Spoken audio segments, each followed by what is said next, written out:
So I know you have many characters and many stories in over the many years in the interior Brazil. Tell me a story that you like, stands out. Well, I'm not sure I tell you the story I like. This is maybe a story that is interesting. Now, this will be the fabulous, from rags to riches. We were, thanks to Kathy, we get an SBA loan with the system. There's always a system we work on, and with the money in the capital we have limited.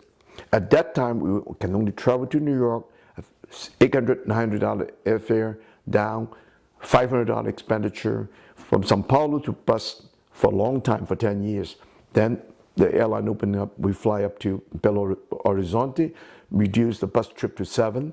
Eventually, the plane flying to Valadares, then more costly on the airfare, but gaining time in purchase. There's a certain kind of efficiency. My wife and I managed, with our modest, this can be a wonderful economic story, so $1 a carat of the amethyst. I managed to have taken 5,000 carats to Hong Kong in between 1981 and 82, I forget, 83. That's the first Hong Kong gem show. We also just received, based on the tabulation, calculation, the forecast of the amethyst, we can start it in China. And this is a audacious trip. We have a loan from SBA for $400,000. I took with me $350,000 in cash, stripped to my body, have no other luggage but a tennis racket, a tennis bag. I never wear a cap. I did wear a cap that day, tennis shoes.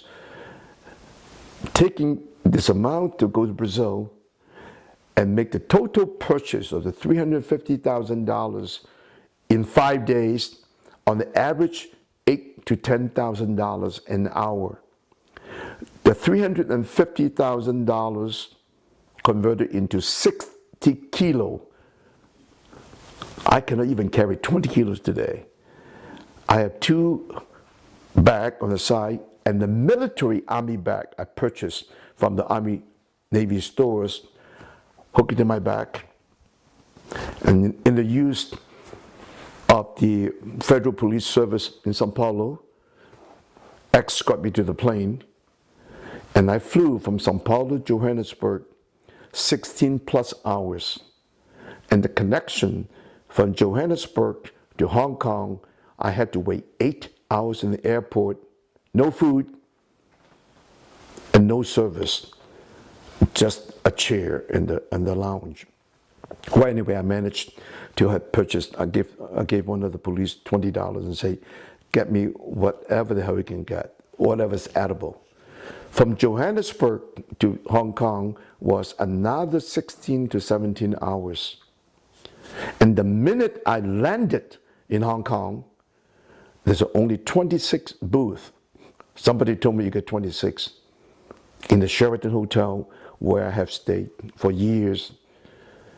But when I'm landed, first my team, my American company group and the Chinese said, we'll take care of your stuff, Paul, trust me. I said, no, I got a tape. I want to tape it. I want to sign it. You touch my stuff, you people are done. I said, where am I going? I was hustled by this group of 6, 9 of them, had me almost kidnapped. I went to the Hong Kong television station. I have unshaven, uncombed. I have a khaki shirt, blue jeans, and a pair of what's so-called the Portuguese cowboy boots. You are speaking to the station. I said, what? I'm totally unexpected, because they were just giving us a report that they need somebody who can speak Cantonese, Mandarin, maybe English. And so, well, we're Paul. Paul can speak Portuguese and Spanish. So I went under the program. Only when I got there, nice young lady. His Cantonese name was Yun Man Si. I remember it well. Good morning, Hong Kong. I was totally shocked. But I want to emphasize something that I have spoken in 1983 is just as valid today. Throughout the entire presentation, asking about Brazil, asking about US, Europe, I was in Oberstein, I was in Spain. When we got to Hong Kong, she said, to finalize this interview, she asked me, I said, I just landed in Brazil this morning after 36 hours. And she said, can I ask you a very, very basic question? What direction, this is the first show in Hong Kong, unheard of, unknown of, nobody knows about Brazil, nobody knows about Gemstone from Brazil. What can you tell me, where are we going to be at in the next 10 years? I said, oh yeah, China. She said, what?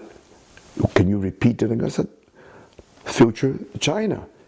She said, they only make 36 RMB a month, $5 US. Europe, US, Hong Kong, look at all the luxury items. I said, I think I called Miss Yuan. I said, you know, we don't need to argue. I have to opening my business in the next 45 minutes, an hour. You and I both are young enough that we can determine, we can see how China will be the factor into the future. I rushed out. She was totally shocked. She looked totally. In fact, I wish those tapes can be traced back from the Hong Kong history. Now with the AI, we can retrieve all the documents. When they rushed me to the hotel, I was rushing. I have tailor-made suits ready for the show. I changed again, and then we'll wear socks, even with a full suit. It looks ridiculous by anybody else. That's my Brazilian habit. When I got to the door before getting into the showroom, the three other young reporters just heard what I have said on the TV, and they stick their phone to my face and say, Mr. Yi, I want you to tell us one more time, why did you say China? And I told them the same. I said, you guys are the same age, you're younger than I am. In the next 10 years, we have time to verify. I don't need to explain anymore. I think we all have an age. I think that was my historical remark that registered that day, the first show and the first TV show about the Hong Kong exhibition in 1983 in the Sheraton Hotel.